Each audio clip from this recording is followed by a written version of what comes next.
Officiellement, les agents de sûreté de la RATP et de la SNCF sont désormais autorisés à patrouiller en tenue civile et armés.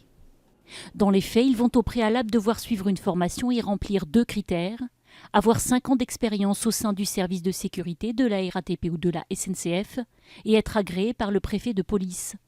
Les agents devront aussi porter sur eux un signe distinctif de leur appartenance au groupe de protection et de sécurisation des 2 sociétés.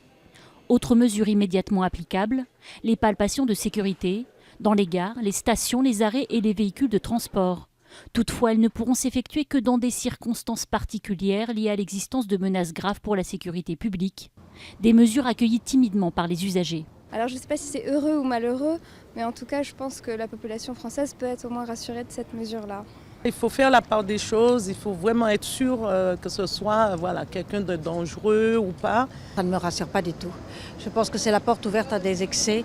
À force de dire qu'il faut sécuriser les passagers, on les stresse et on augmente l'insécurité dans laquelle ils vivent déjà. Une nouveauté pour les transports en commun et ferroviaires français, mais qui existe déjà dans d'autres secteurs. Il existe par exemple dans l'aérien des gens incognito, armés, au sein des passagers dans les avions.